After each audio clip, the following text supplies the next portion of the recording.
আসসালামু আলাইকুম। ওয়ারনেক্স নিউজ বাংলা অধিবেশন প্রবাহতে আপনাদের স্বাগত। আজ লন্ডন স্টুডিও থেকে আছি আমি ইভা রহমান, আর ঢাকায় আমার সাথে রয়েছেন রাফি আলম। চলুন শুরু করি আজকের গুরুত্বপূর্ণ সংবাদ। জানিয়ে দিব আজকের গুরুত্বপূর্ণ সব আপডেট আন্তর্জাতিক সংবাদ। প্রথমেই জানিয়ে দিব যুক্তরাষ্ট্রকে ভাঙতে উঠে পড়ে লেগেছে চীন, রাশিয়া, ইরান জোট।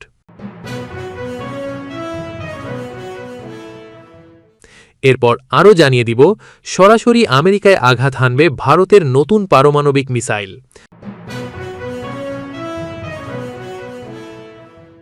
আরও জানিয়ে দিব ইরানের হাতে পায়ে ধরছেন বিন সালমান। এবং সর্বশেষ জানিয়ে দিব ট্রাম্পের এক হুমকিতেই কাঁপছে বিশ্ব। শুনছিলেন সংবাদ শিরোনাম, এখন বিস্তারিত। তবে তার আগে অনুরোধ থাকবে এই ভিডিওটিতে একটি লাইক, কমেন্ট এবং চ্যানেলটি সাবস্ক্রাইব করে জানিয়ে দিন কোন জেলা থেকে বা কোথা থেকে আপনি আমাদের এই ভিডিওটি দেখছেন এবং শুনছেন। ইরান ও রাশিয়ার যুদ্ধের ময়দানে কি সরাসরি শক্তি যোগাচ্ছে চীন? তবে কি প্রমাণিত হয়ে গেল ইরানের বিরুদ্ধে যুক্তরাষ্ট্র ইসরায়েলের সাম্প্রতিক যুদ্ধে সম্মুখ সারি থেকে লড়েছে চীনও? মার্কিন গোয়েন্দাদের দাবি, ইউক্রেনের বিরুদ্ধে যুদ্ধের ময়দানে শক্তি যোগাতে রাশিয়াকে গুরুত্বপূর্ণ সামরিক রসদ দিয়ে সহায়তা করেছে চীন। এমনকি হাজারো মাইল পাড়ি দিয়ে মধ্যপ্রাচ্যে থাকা যুক্তরাষ্ট্রের সামরিক ঘাঁটিগুলোতে নির্ভুল হামলা চালানো, ইরানের শাহেদ 136 মডেলের ড্রোন তৈরিতেও সাহায্যের হাত বাড়িয়েছে বেইজিং। তাহলে কি চীনের বিরুদ্ধেও ব্যবস্থা নিতে চলেছে যুক্তরাষ্ট্র? টানা 4 বছরেরও বেশি সময় ধরে ইউক্রেনের বিরুদ্ধে যুদ্ধের ময়দানে উত্তাপ ছড়াচ্ছে রাশিয়ার সামরিক বাহিনী। সৈন্য ও অস্ত্র সংকটে থাকা ইউক্রেনের অবস্থা এখন অনেকটাই ভঙ্গুর। দেশটিকে এতদিন সমরাস্ত্র দিয়ে সহায়তা করেছিল যুক্তরাষ্ট্র, কিন্তু সাম্প্রতিক সময়ে সেই সহযোগিতা দেওয়া বন্ধ রেখেছে মার্কিন প্রশাসন। বিশ্লেষকরা বলছেন, ইরানের বিরুদ্ধে বারবার যুদ্ধে জড়ার ফলে যুক্তরাষ্ট্র এখন নিজেরাই রয়েছে সমরাস্ত্র সংকটের মুখে। ইউক্রেনের কৌশলগত অঞ্চলগুলোর দখল নিতে মরিয়া হয়ে আছেন রাশিয়ার প্রেসিডেন্ট ভ্লাদিমির পুতিন। স্বপ্ন পূরণে প্রতিনিয়তই আত্মঘাতী ড্রোন ও মিসাইল দিয়ে ইউক্রেনকে ঘায়েল করছে পুতিনের সামরিক বাহিনী। এরই মাঝে ইউক্রেনের 20% অঞ্চল নিজেদের দখলে নিয়েছে রাশিয়া। তবে প্রশ্ন হলো, 4 বছরেরও বেশি সময় ধরে চলা এই যুদ্ধে রাশিয়া এত পরিমাণে সমরাস্ত্র পাচ্ছে কোথায়? যুক্তরাষ্ট্রের প্রেসিডেন্ট ডোনাল্ড ট্রাম্পের চিন্তার মাত্রা বাড়িয়ে তুলেছে মার্কিন সংবাদ মাধ্যম দ্য ওয়াল স্ট্রিট জার্নালের একটি প্রতিবেদন, যেখানে দাবি করা হয়েছে যে মার্কিন নিষেধাজ্ঞাকে বুড়ো আঙুল দেখিয়ে রাশিয়ার কাছে আত্মঘাতী ড্রোন তৈরির গুরুত্বপূর্ণ সরঞ্জাম পাঠাচ্ছে চীন। বিশেষ করে বিভিন্ন ধরনের engine, battery, fibre optic cable এবং কম্পিউটারের চিপের মতো প্রয়োজনীয় রসদ বেইজিং থেকে মস্কোতে যাচ্ছে, যা দিয়ে সামরিক ড্রোন তৈরি করছে রাশিয়া। মার্কিন গোয়েন্দাদের বরাতে এমনটাই জানিয়েছে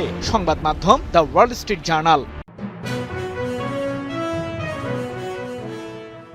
আকাশ চিরে ধেয়ে যাচ্ছে আগুনের গোলা, আর সেই আগুনের তীব্রতায় কম্পিত ওড়িশার উপকূল। ভারত কি তবে নিঃশব্দে বদলে দিল বিশ্ব রাজনীতির মানচিত্র? শুক্রবার সন্ধ্যায় ওড়িশা উপকূলে প্রতিরক্ষা গবেষণা ও উন্নয়ন সংস্থা DRDO এমন এক ক্ষেপণাস্ত্রের পরীক্ষা চালিয়েছে, যা কেবল একটি সমরাস্ত্র নয়, বরং ভারতের সুপার পাওয়ার হওয়ার পথে এক চূড়ান্ত হুঙ্কার। অস্ত্রটির নাম কি তবে অগ্নি 6?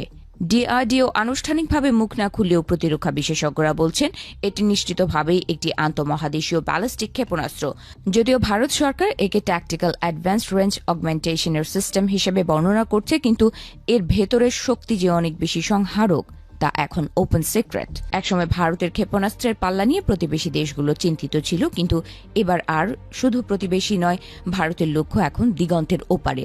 10,000 কিলোমিটারের বেশি পাল্লার এই ক্ষেপণাস্ত্র যদি সফলভাবে মোতায়েন হয়, তবে ভারতের ভান্ডারে এমন এক তীর যুক্ত হবে যা বিশ্বের যে কোনো প্রান্তে, এমনকি আটলান্টিকের ওপারেও আঘাত হানতে সক্ষম। এখন পর্যন্ত ICBM প্রযুক্তির এই মরণঘাতী জাদুদণ্ড ছিল কেবল যুক্তরাষ্ট্র, রাশিয়া, চীন এবং উত্তর কোরিয়ার হাতে। ভারত এই পরীক্ষায় পূর্ণাঙ্গ সফল হলে বিশ্বের সেই অতি ক্ষুদ্র এবং প্রভাবশালী এলিট ক্লাবে স্থায়ী আসন গেড়ে নেবে। শুধু পাল্লা নয়, এই ক্ষেপণাস্ত্রের বিশেষত্ব MIRV প্রযুক্তি, অর্থাৎ একটি মাত্র ক্ষেপণাস্ত্র মহাকাশে গিয়ে একাধিক ভাগে বিভক্ত হয়ে ভিন্ন ভিন্ন লক্ষ্যবস্তুতে আঘাত করতে পারবে।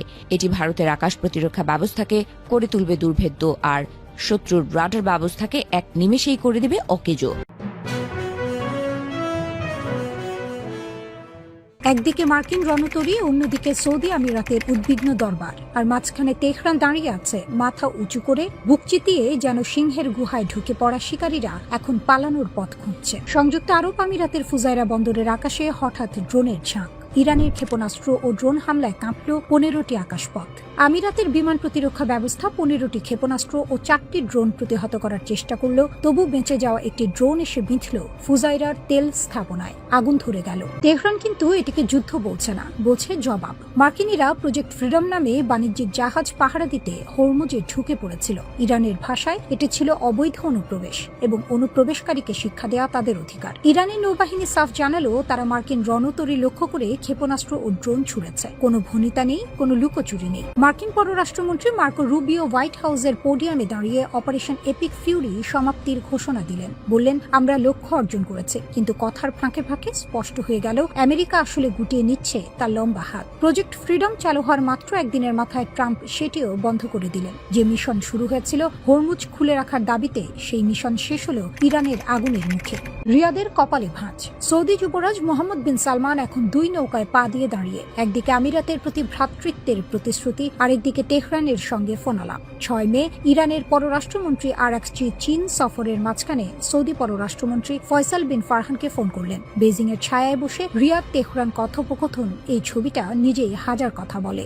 রিয়াদ আমিরাতে হামলার নিন্দা করেছে ঠিকই, কিন্তু বিশেষজ্ঞরা বলছেন মোহাম্মদ বিন সালমানের মাথায় এখন একটাই প্রশ্ন ঘুরছে, পরের লক্ষ্য কি সৌদি আরব? তাই হয়তো এক হাতে নিন্দার বিবৃতি, অন্য হাতে তেহরানের সঙ্গে কূটনীতির সুতো ধরে রাখা। ইরানের সাফ বার্তা, তেহরান এবার কাঁচের ঘরে থাকা প্রতিবেশীদের উদ্দেশ্যে বলল, কাঁচের ঘরে বসে ঢিল ছুড়বেন না। ইরানি সামরিক সূত্র সরাসরি হুঁশিয়ারি দিল আমিরাতকে, যদি ইসরায়েলের খেলার পুতুল হও তাহলে তোমার প্রতিটি স্থাপনা আমাদের লক্ষ্যবস্তু হবে। কোনো 1 ইঞ্চি আমিরাতি স্থাপনা নিরাপদ থাকবে না। জিসিসি, ইউরোপীয় ইউনিয়ন, কাতার সবাই নিন্দার ঝুড়ি খালি করছে, কিন্তু ইরান ভ্রুক্ষেপও করছে না। কারণ তেহরান জানে নিন্দার শব্দ বাতাসে মেলায়, কিন্তু হরমুজের নিয়ন্ত্রণ থাকে যার হাতে, বিশ্ব তেল বাজারের চাবিকাঠিও থাকে তার হাতে।